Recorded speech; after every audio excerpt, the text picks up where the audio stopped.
religion has actually convinced people that there's an invisible man living in the sky who watches everything you do every minute of every day. And the invisible man has a special list of 10 things he does not want you to do. And if you do any of these 10 things, he has a special place full of fire and smoke and burning and torture and anguish where he will send you to live and suffer and burn and choke and scream and cry forever and ever till the end of time. But he loves you.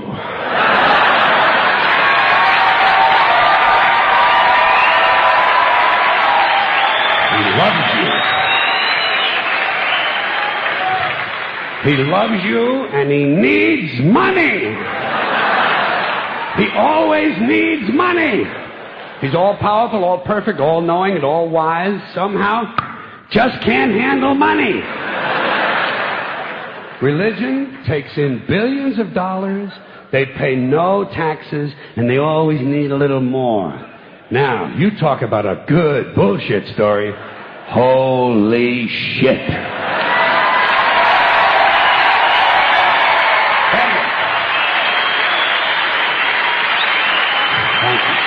But,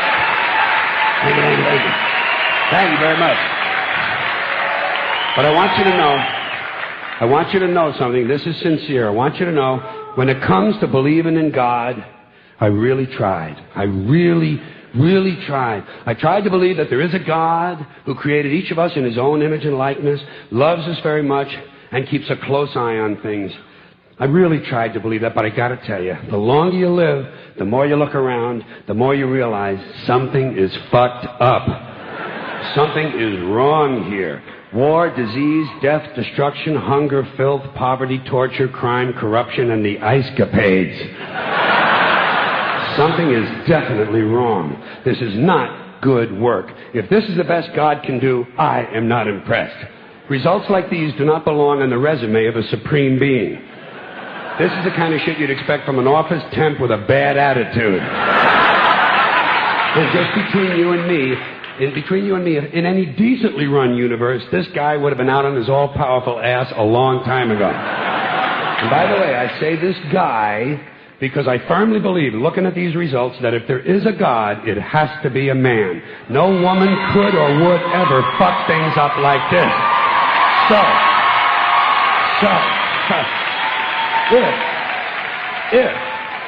If there is a God, I think most reasonable people might agree that he's at least incompetent and maybe, just maybe, doesn't give a shit.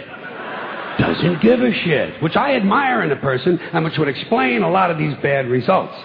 So rather than be just another mindless religious robot, mindlessly and aimlessly and blindly believing that all of this is in the hands of some spooky, incompetent father figure who doesn't give a shit, I decided to look around for something else to worship, something I could really count on. And immediately, I thought of the sun. Happened like that. Overnight, I became a sun worshiper. Well, not overnight. You can't see the sun at night. But first thing the next morning, I became a sun worshiper. Several reasons. First of all, I can see the sun. Okay? Yeah.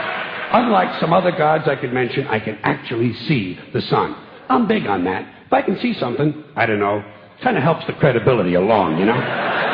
So every day I can see the sun as it gives me everything I need. Heat, light, food, flowers in the park, reflections on the lake, an occasional skin cancer, but hey, at least there are no crucifixions, and we're not setting people on fire simply because they don't agree with us. Sun worship is fairly simple. There's no mystery, no miracles, no pageantry, no one asks for money, there are no songs to learn, and we don't have a special building where we all gather once a week to compare clothing. And the best thing about the sun, it never tells me I'm unworthy. Doesn't tell me I'm a bad person who needs to be saved. Hasn't said an unkind word. Treats me fine. So, I worship the sun. But I don't pray to the sun. Know why? I wouldn't presume on our friendship. It's not polite. I've often thought people treat God rather rudely, don't you? Asking trillions and trillions of prayers every day, asking and pleading and begging for favors. Do this, give me that, I need a new car, I want a better job.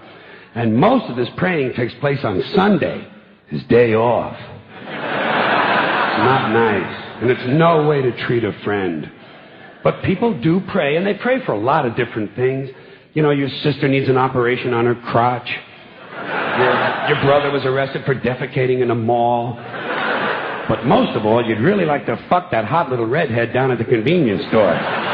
You know, the one with the eye patch and the club foot. Huh? Can you pray for that? I think you'd have to. And I say, fine, pray for anything you want. Pray for anything. But what about the divine plan? Remember that? The divine plan. Long time ago, God made a divine plan. Gave it a lot of thought, decided it was a good plan, put it into practice. And for billions and billions of years, the divine plan has been doing just fine. Now you come along and pray for something. Well, suppose the thing you want isn't in God's divine plan. What do you want him to do? Change his plan? Just for you? Doesn't it seem a little arrogant? It's a divine plan. What's the use of being God if every rundown schmuck with a $2 prayer book can come along and fuck up your plan? And here's something else, another problem you might have. Suppose your prayers aren't answered. What do you say? Well, it's God's will. Thy will be done. Fine. But if it's God's will and he's going to do what he wants to anyway, why the fuck bother praying in the first place? Seems like a big waste of time to me. Couldn't you just skip the praying part and go right to his will? It's all very confusing. So to get around a lot of this, I decided to worship the sun. But, as I said, I don't pray to the sun. You know who I pray to? Joe Pesci. Joe Pesci. Joe Pesci. Two reasons. First of all, I think he's a good actor, okay? To me, that counts. Second, he looks like a guy who can get things done. Joe Pesci doesn't fuck around. Doesn't fuck around. In fact, Joe Pesci came through on a couple of things that God was having trouble with. For years, I asked God to do something about my noisy neighbor with the barking dog. Joe Pesci straightened that cocksucker out with one visit. It's amazing what you can accomplish with a simple baseball bat. So I've been praying to Joe for about a year now.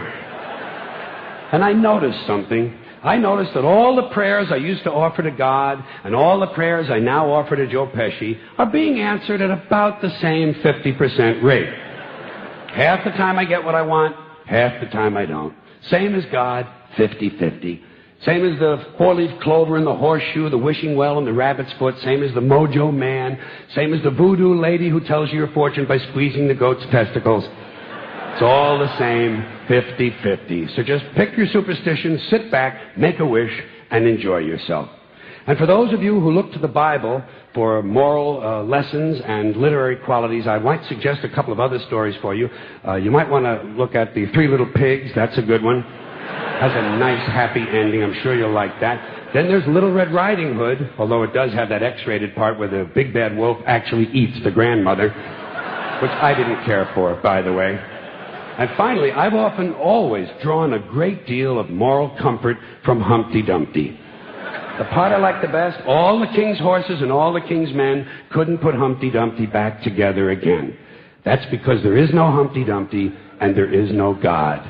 None, not one, no God, never was. In fact, I'm gonna put it this way. If there is a God, may he strike this audience dead. See, nothing happened. Nothing happened. Everybody's okay. All right? Tell you what.